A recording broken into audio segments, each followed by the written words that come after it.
Alright, so I went to Lowe's looking for something very specific. I needed like a specific wrench. They didn't have it, but I found these while I was there. They're open-ended ratchet wrenches, and I didn't need them. I always kind of had an idea of like how to do this, but it wasn't like this.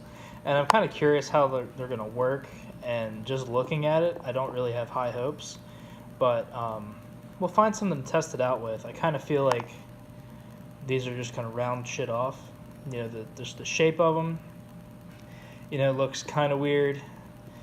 The spring tension on this isn't really very high, so I guess that's how the ratcheting is going to happen. It's going to push on this and let that thing out the back, and that's how it's going to turn around the nut or the bolt.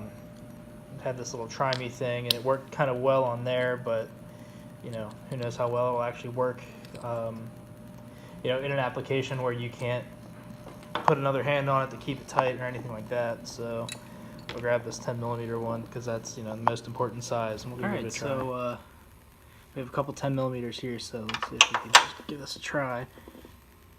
I feel like I'm gonna round this thing off. Oh, there we go. Got a decent bite, but it's not. See, kind of like it doesn't bite the way a regular wrench would, or that's weird. The ratchet didn't release that time. Yeah, this is interesting. Well, I mean, I got it loose. Let's see if I can tighten it up.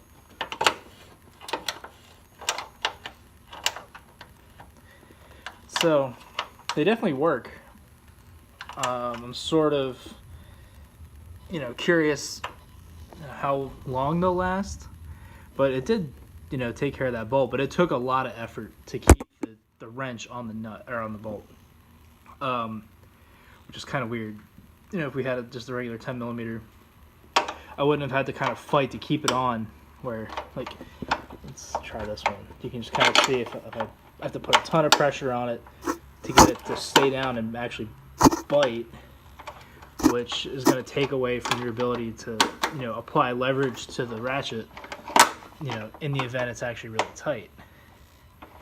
But I mean, that does work decently well, but if something was really tight or rusty, I think you'd have a really bad time trying to keep this thing on there. And for the price, I would be more inclined to just buy closed-ended ones. Let me go grab one. I don't think these are worth the money. Like, this is on the bolt. See it close? See, it's on the bolt.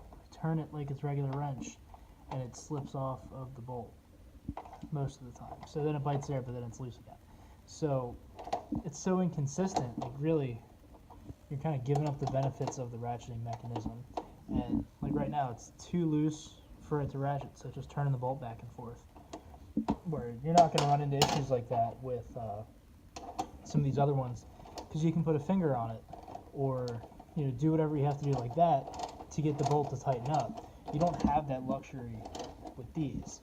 So for $45 or $48, whatever they were, something around 40 or 50 bucks, you lose really a lot of functionality compared to traditional ratchet wrenches. These are also Kobalt, but they were like 11 bucks. And I know that the shape's kind of awkward. It's in certain situations it's not going to work. That kind of double kink just isn't going to work sometimes, but neither is this. When you have to apply a ton of pressure to this end to get it to to bite the bolt the way you need it to, or when you can't use it as a ratchet because it's just turning the bolt back and forth. It very quickly becomes less convenient than just using one of these, a traditional wrench, or a closed-end ratcheting wrench. Like, this is, your ideal ratchet wrench, especially with a flex head on the end. But that's when you get into a ton of money. But I don't understand why you would buy something like this over something like that, or something like this that is a fifth of the price.